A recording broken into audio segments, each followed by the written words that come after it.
Plaisir de vous informer, messieurs et dames, bienvenue dans ce journal. Voici les sommaires. Annoncé pour ce mercredi à Goma, la réunion des ministres de la Défense des pays membres de la communauté des États d'Afrique de l'Est ne va plus se tenir à Goma. Dans son rapport ce mardi 18 avril, le Bureau de coordination humanitaire, plus de 150 morts en 2 semaines à Djougou, Irumu et Mambasa suite à des massacres contre les civils.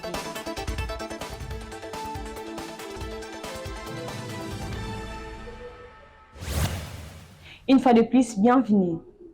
Incertitude sur la tenue de la réunion de ministres de la Défense de l'EAC à Goma. Cette rencontre devrait plutôt se pencher sur l'évolution et la clarification du mandat de la force de l'EAC qui a expiré depuis 31 mars dernier, ne va plus se tenir ce mercredi 19 avril comme prévu. Selon plusieurs sources officielles, les ministres qui devraient prendre part ont estimé que leur sécurité n'est pas plutôt garantie à Goma.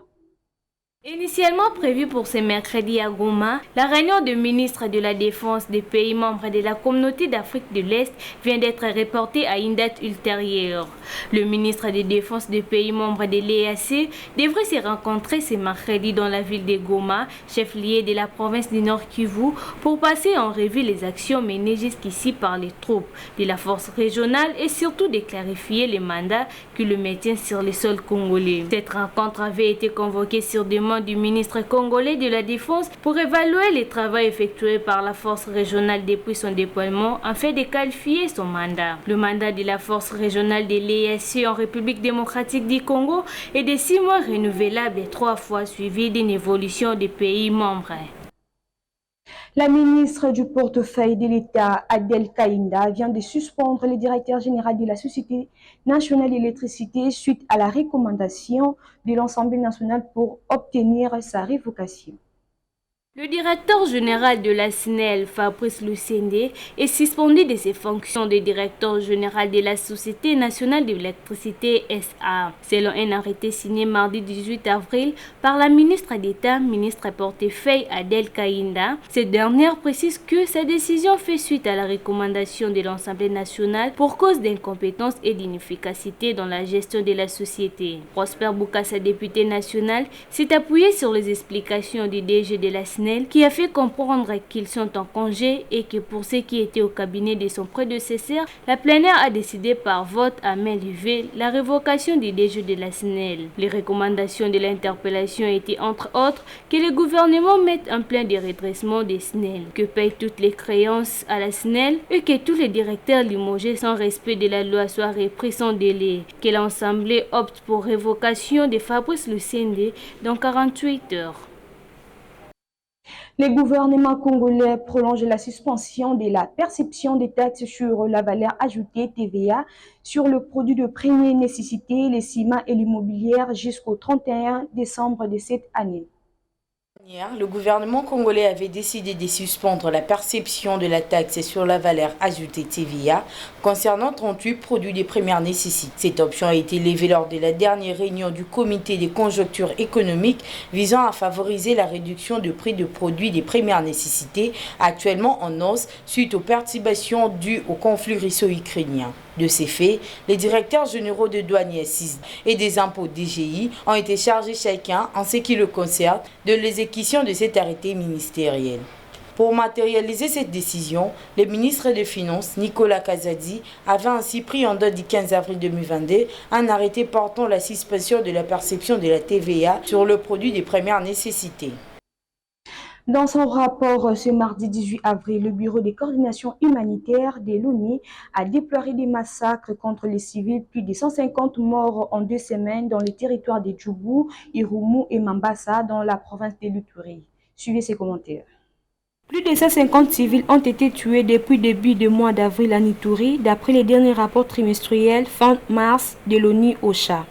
Dans son dernier rapport, le secrétaire général de l'ONU, Antonio Guterres, évalue à 485 le nombre de civils massacrés depuis début décembre dans cette province du nord-est de la République démocratique du Congo. Il y a de cela plusieurs jours de ce mois d'avril, l'OCHA de la République démocratique du Congo évaluait une persistance des attaques contre les civils dans 3 territoires bien perçus, à savoir Djougou, Irumu et Mambasa, où d'après la source humanitaire et les autorités locales des attaques armées ont fait environ 150 morts.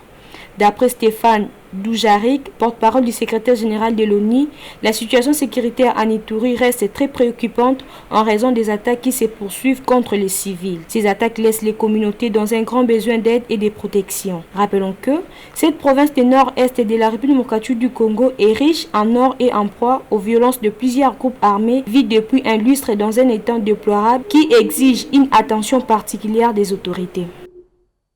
L'initiative prise par le président de la République, Félix-Antoine Tshisekedi, de doter les étudiants le moyen de transport Transacademia, plusieurs étudiants n'accèdent pas suite au système instauré d'abonnement. Plus d'explications avec Rite Messia. Une belle initiative du chef de l'État Félix-Antoine Tshisekedi pour faciliter la mobilité des étudiants congolais.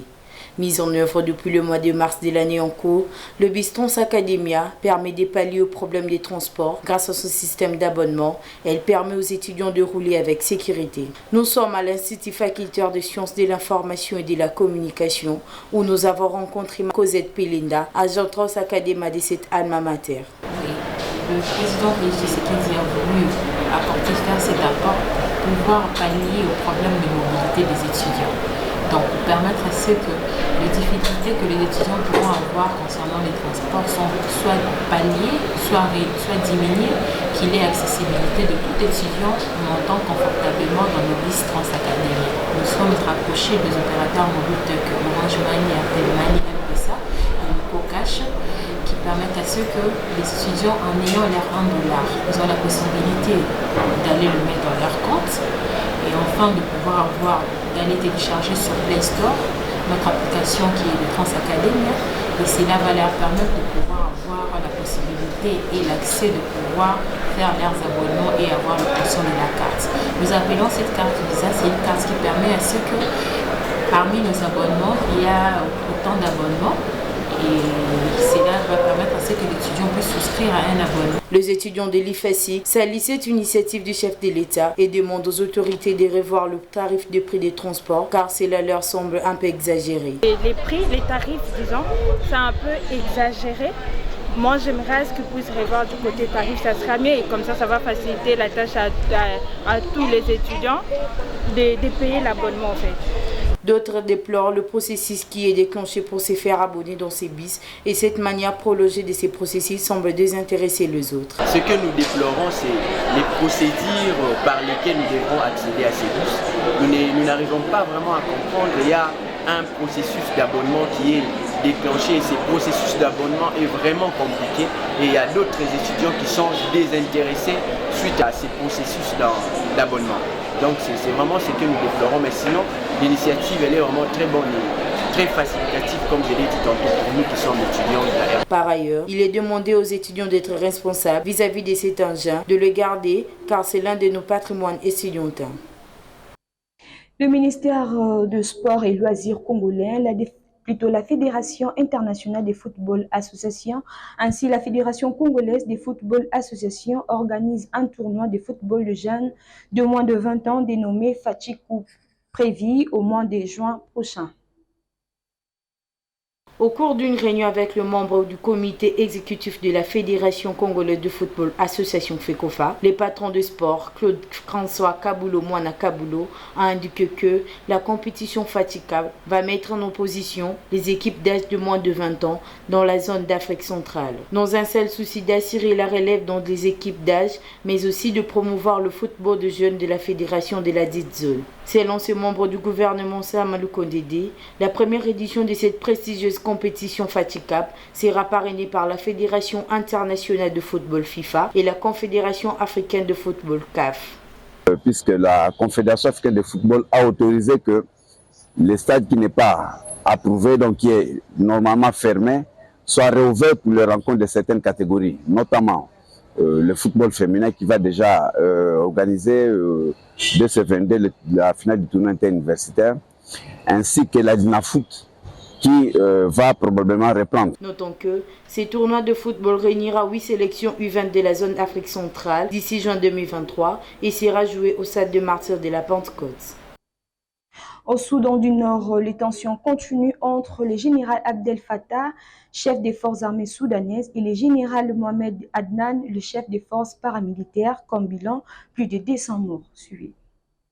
Depuis le 15 avril, la capitale soudanaise Khartoum est sous l'effet des guerres opposant les deux généraux qui se disputent le pouvoir. Le général Abdel Fattah au pouvoir et il est le chef du conseil souverain et Mohamed Hamdam Dagalo est son adjoint et dirige les paramilitaires.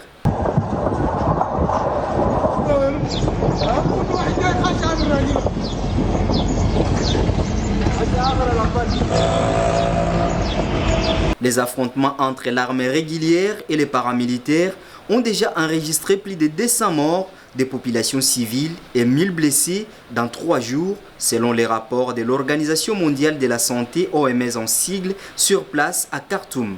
Le général Abdel Fattah a déclaré lundi soir la dissolution des forces de soutien rapide et considère désormais comme une rébellion armée. Préoccupée de cette guerre, l'Organisation des Nations Unies s'est réunie en urgence ce lundi 17 avril à huis clos. Aussitôt, le secrétaire général de l'ONU a appelé ces deux généraux à cesser immédiatement les hostilités, chose que l'Union européenne a déjà condamné la guerre du Soudan. Place aux principaux titres. Annoncé pour ce mercredi à Goma, la réunion des ministres de la Défense des pays membres de la communauté des États d'Afrique de l'Est ne va plus se tenir à Goma. Dans son rapport ce mardi 18 avril, le Bureau de coordination humanitaire, plus de 150 morts en 2 semaines à Djoubou, Irumu et Mambasa suite à des massacres contre les civils. C'est la fin de ce journal, merci de l'avoir suivi.